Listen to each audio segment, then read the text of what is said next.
स्वागत है आप सभी का हमारे YouTube चैनल में। और हम लोग कर रहे हैं एक्सरसाइज 6। तो अप टू 2 क्वेश्चन हम लोगों ने पहले ही कर लिया है, आप प्लेलिस्ट में जाके देख सकते हो। तो now we have to start from the question number 3। तो क्वेश्चन नंबर 3 में पहला क्वेश्चन है कि draw a label diagram to show how iron is electroplated with copper, की आयरन को कैसे इलेक्ट्रोप्लेट किया जाएगा कॉपर के साथ। तो यहाँ पे मैंने एक डायग्राम बनाया हुआ है कि आप जो आयरन कप लिया हुआ है मैंने यहाँ पे, उसको कैथोड पे रख दोगे, जिसको इलेक्ट्रोप्लेट करना होगा that will be placed at cathode, और जिससे करवाना होगा that will be placed at anode. और यहाँ पे बैटरी से आप कनेक्ट कर दोगे। यहाँ पे जो है कि मैंने करंट के लिए लगाया हुआ है एमीटर, और ये जो सॉल्यूशन होगा electrolyte that will be copper sulphate solution. Next क्या है बी पार्ट कि which solution is preferred as electrolyte, CuSO4 और आयरन सल्फेट। तो CuSO4 will be more favourable because हम लोगों को कॉपर का ही इलेक्ट्रोप्लेटिंग करना है, कॉपर की ही परत चढ़ानी है उस पर। C1 describe what happens to the iron object, क्या होता है आयरन ऑब्जेक्ट को, यानी वो जो कप लिया है, एंड द कॉपर रॉड। तो होगा क्या कि जो Cu रॉड होगा वो डिक्रीज़ करेगा, क्योंकि उसमें से कॉपर के आयंस जो हैं टूट टूट कर गिरते जाएंगे सॉल्यूशन में, उसका साइज डिक्रीज़ होगा, और जो आयरन का आर्टिकल यानी कप रखा हुआ है वो कवर होता जाएगा धीरे धीरे रेडिश ब्राउन लेयर से। और वो रेडिश ब्राउन लेयर किसका है, नथिंग बट कॉपर मेटल का है। नेक्स्ट देखते हैं हम क्वेश्चन नंबर 4। क्वेश्चन नंबर 4 में क्या है कि element X is a metal with valency 2, कि एलिमेंट X है वो भी वैलेंसी 2 के साथ, और एक एलिमेंट Y है that is a non metal with valency 3। Right equation two show how X and Y form ion. तो हम लोग बचपन से पढ़ते आ रहे हैं क्लास 8th से। तो होना क्या है कि X की वैलेंसी 2+ है और Y की 3-, तो होगा क्या, ये कैटायन फॉर्म करेगा और ये एनायन फॉर्म करेगा। ओके, इस तरीके से। नेक्स्ट क्या है, if Y is a diatomic gas, Y कैसा है, डाई एटोमिक गैस है। Write the equation for the direct combination of XY to form a compound. तो होगा क्या, वैलेंसी आपस में एक्सचेंज हो जाती है तो X3 Y2 बनेगा। If the compound formed between X and Y is melted and an electric current pass through the molten compound, the element X will be obtained at cathode. X जो है cathode पे मिलेगा just because of the nature of its ion, और Y जो है anode पे मिलेगा of the electrolytic cell. Next question number 5। Write to application of electrolysis in which the anode डिमिनिशेज इन मास, कि एनोड क्या होता है, डिमिनिश करने लगता है। तो यहाँ पे मैंने देखो 2 लिख दिया है, एक है पहला प्यूरिफिकेशन ऑफ मेटल में ऐसा होगा, और नेक्स्ट है कि इलेक्ट्रोप्लेटिंग। इन दोनों केसेस में ऐसा होना है कि इलेक्ट्रोलाइसिस में एनोड जो है डिमिनिश करेगा मास में। क्वेश्चन नंबर 6 देखो कि व्हाट का a, what kind of particle will be found in a liquid compound which is a non electrolyte. जो नॉन इलेक्ट्रोलाइट होंगे वो सिर्फ और सिर्फ मॉलिक्यूल्स होंगे उसमें। नेक्स्ट बी वाला कि if HX is a weak acid, what particle will be present in its dilute solution apart from those of water. तो मॉलिक्यूल और आयन दोनों होंगे, क्योंकि ये एक वीक एसिड है तो मॉलिक्यूल और आयन दोनों फॉर्म करेगा। Next, cation are formed by loss of electron and anion are formed by gain of electron, this you know. What ions must be present in a solution used for electroplating a particular metal। तो particular metal का cation होना ज़रूरी है electroplating के लिए। आप इसके लिए कॉपर का देख सकते हो, बुक में है। Next, a strip, question number 7। A strip of copper is placed in 4 different colourless salt solution. वो कौन कौन से हैं, पोटेशियम नाइट्रेट है, सिल्वर नाइट्रेट है, जिंक नाइट्रेट है और calcium nitrate. Which one of the following will finally turn blue. तो ब्लू वही टर्न करेगा जो क्या होगा, बेसिक होगा है नेचर में, तो that will B silver nitrate. तो 2008 का ये क्वेश्चन है। लेट अस सी हियर कि here is an electrode reaction, कि इलेक्ट्रोड पे एक रिएक्शन हो रहा है, इलेक्ट्रोड का रिएक्शन है। एट विच इलेक्ट्रोड, एनोड और cathode would such a reaction take place. तो ये जो कॉपर है वो आयन, कॉपर के आयन और 2 इलेक्ट्रॉन ब्रेक हो रहे हैं, तो ये होगा कहाँ पे, this will happen at anode, क्योंकि यहाँ से डिमिनिश हो रहा है ये। और is this example of oxidation और रिडक्शन। तो यहाँ पे आप देख सकते हो कि इवन लूजिंग इलेक्ट्रॉन, तो it means oxidation is going on. Next है बी पार्ट कि a solution contains magnesium ion, iron ion and copper ion. On passing an electric current through this solution, which ion will be the first to discharge at the cathode? Write the equation for the cathode reaction. तो भाई copper जो होगा वो प्रिफरेंशियबली क्या होगा, जो lower होता है वो पहले डिस्चार्ज होता है, तो कॉपर विल डिस्चार्ज फर्स्ट। और यहाँ पे मैंने देखो छोटा सा लिखा हुआ है कि कॉपर का जो कैटायन होगा that will gain electron and will form copper atom. C part देखते हैं कि Y is carbon tetrachloride which is a liquid a non electrolyte. ये लिक्विड होने के बावजूद क्यों नहीं है इलेक्ट्रोलाइट? क्योंकि ये कोवैलेंट बॉन्ड है और ये फॉर्म नहीं करता आयंस। नेक्स्ट डी वाला है कि during the electrolysis of molten lead bromide, जब इलेक्ट्रोलाइसिस होता है मोल्टेन लेड ब्रोमाइड का, which of the following takes place, तो कौन सा रिएक्शन होता है? Bromine is released at cathode. Next lead is deposited at the anode, bromine ion gain electron और lead is deposited at cathode। तो जब भी इलेक्ट्रोलाइसिस होगा मोल्टेन लेड ब्रोमाइड का तो लेड डिपॉजिट होगा एनोड पे। 2009 का क्वेश्चन है कि select the answer the aqueous solution of the compound which contain both ion and molecule.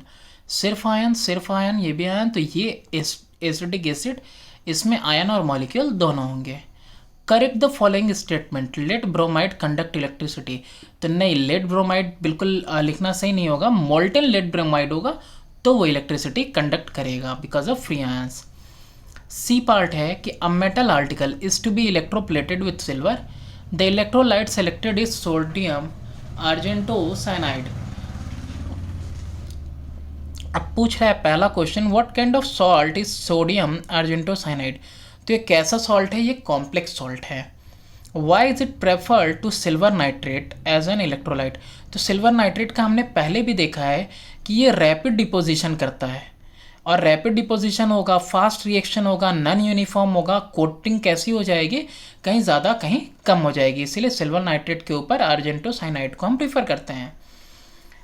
Third वाला है कि state one condition to ensure that the deposit is smooth firm and long lasting. तो इसमें direct current दे दो आप battery वाला, और small magnitude का करंट दे दो, slowly slowly slowly, time taking होगा लेकिन जो है बिल्कुल यूनिफॉर्म फॉर्म और लॉन्ग लास्टिंग जो है इलेक्ट्रोप्लेटिंग होगी। Right the reaction taking place at the cathode. तो कैथोड पे होगा क्या कि जो सिल्वर है वो इलेक्ट्रॉन गेन करेगा। Right the reaction taking place at the anode. तो देखो क्या होगा, जो सिल्वर होगा वो लूज करेगा और पॉजिटिव आयन फॉर्म करेगा। Next D part, aqueous solution of निकल सल्फेट कंटेन्स निकल का पॉजिटिव आयन और सल्फेट का नेगेटिव आयंस। तो आपको बताना है विच ion move toward the cathode. तो कैथोड की तरफ ये पॉजिटिव वाला मूव करेगा और एनोड की तरफ नेगेटिव वाला, है ना, opposite charges will attract each other. What is the product at the anode. तो एनोड पे कौन सा प्रोडक्ट होगा? तो 4OH माइनस 4 इलेक्ट्रॉन गेन करके 4OH बनाएंगे, और ये जो 4OH है ये कंबाइन होके बनाएगा 2 मॉलिक्यूल वाटर का और ऑक्सीजन। अब देखते हैं यहाँ पे क्वेश्चन है 2010 का। Select the correct answer, a compound which during electrolysis in its molten state liberate a reddish brown gas at the anode. तो रेडिश ब्राउन गैस एनोड पे मिले तो this is nothing but lead bromide. अभी ऊपर हम लोगों ने देखा ना कि रेडिश ब्राउन जो है कि वो डिपॉजिट हो रहा था during electroplating of an article with निकल। निकल का इलेक्ट्रोप्लेटिंग अगर हम करेंगे तो उसमें जो नेम करना है हमें द इलेक्ट्रोलाइट। तो इलेक्ट्रोलाइट कौन होगा? निकल सल्फेट। कैथोड क्या होगा? ये एक की चेन प्रोवाइड करेगा, की चेन है। और जो एनोड है वो क्या है? एनोड किस चीज़ का होगा? निकल इलेक्ट्रोड होगा। एनोड जो बना होगा वो निकल इलेक्ट्रोड होगा। Give the reaction of the electrolysis at cathode. तो कैथोड पे जो निकल है वो निकल पॉजिटिव आयन जो है वो 2 इलेक्ट्रॉन गेन करेगा और निकल का न्यूट्रल एटम बनाएगा, और जबकि एनोड पे क्या होगा? वो 2 इलेक्ट्रॉन लूज करके जो है क्या पॉजिटिव आयन फॉर्म करेगा। Now there is a C part. C part में क्या है कि ABC are 3 electrolytic cells connected in different circuit. 3 electrolytic cell है, अलग अलग सर्किट में कनेक्टेड है। Cell A contain NaCl solution and the bulb in the circuit glow brightly. When the circuit is completed, cell B contains acetic acid and the bulb glows dimly. Cell C contains sugar solution and the bulb does not glow. Give reason for each observation.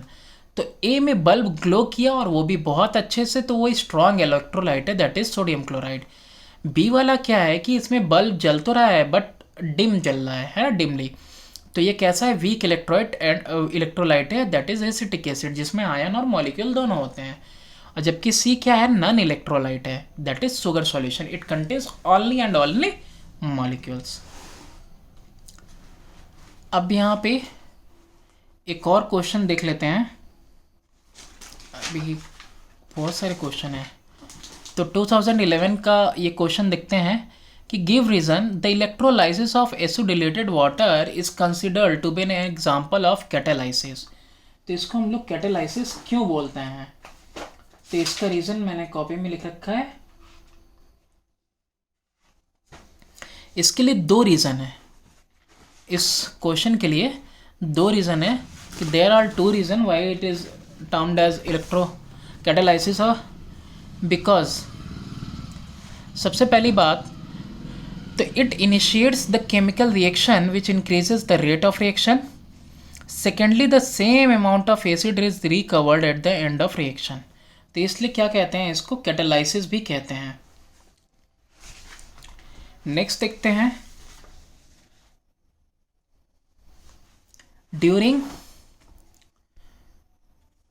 during the electrolysis of copper sulfate solution using platinum as cathode and carbon as anode, state what you observe at the cathode and at the anode। तो cathode पे reddish brown आपको मिलता है colour का, और at anode पे आपको क्या मिलेगा, ये कलरलेस गैस मिलेगी। नेक्स्ट देखते हैं इसमें, state the change noticed in the electrolyte. तो इलेक्ट्रोलाइट जो ब्लू कलर का होता है वो टर्न हो जाता है धीरे धीरे कलरलेस, क्योंकि कॉपर जो है डिपॉजिट होने लगता है। Write the reaction at the cathode and at anode. तो कैथोड एनोड पे देखो मैंने रिएक्शन यहाँ लिख रखा है। कैथोड पे जो रिएक्शन होगा वो क्या होगा कि जो कॉपर के पॉजिटिव आयन है वो इलेक्ट्रॉन्स गेन करेंगे और कॉपर बन जाएगा, और OH नेगेटिव जो है इलेक्ट्रॉन लूज करके OH बना लेगा, और फिर 4 OH कंबाइन करेंगे वाटर मॉलिक्यूल और ऑक्सीजन बनाने के लिए। नेक्स्ट सी पार्ट है कि differentiate between electrical conductivity of copper sulphate solution end of copper metal. दोनों के इलेक्ट्रिकल कंडक्टिविटी के बीच में क्या है, डिफ्रेंशिएट करना है। तो let us do this question. सबसे पहले हम यहाँ देखते हैं कॉपर सल्फेट की कंडक्टिविटी के लिए कि कॉपर सल्फेट में होगा क्या कि flow of electricity takes place in molten और डिजॉल्व स्टेट, कि जब मोल्टेन होगा डिजॉल्व होगा तभी करेगा। Next flow of electricity due to the movement of ion की वजह से होती है। There is a chemical decomposition of copper sulphate solution that is Cu2+ और SO4 2- में। नेक्स्ट है कि इलेक्ट्रिकल कंडक्टिविटी इंक्रीज हो जाती है with increase in temperature. Temperature जैसे जैसे इंक्रीज करेगा इलेक्ट्रिकल कंडक्टिविटी इंक्रीज होती चली जाएगी। अब कॉपर मेटल की अगर बात करें तो flow of electricity takes place in solid state. Solid state में कॉपर वायर होता है, और flow of electricity is due to the movement of electron. Electron move करते हैं तो उनकी वजह से जो है इलेक्ट्रिसिटी कंडक्ट होती है। Next there is no chemical decomposition, कोई केमिकल डिकम्पोजिशन नहीं होता है। And last the electrical conductivity decreases with the increase in the temperature. Temperature increase करने के साथ रेजिस्टेंस इंक्रीज कर जाता है, कंडक्टिविटी डिक्रीज कर जाती है। तो दैट्स ऑल फॉर टुडे। तो फर्दर क्वेश्चंस हम नेक्स्ट वीडियो में करेंगे। Thanks for watching, please do subscribe and share my channel.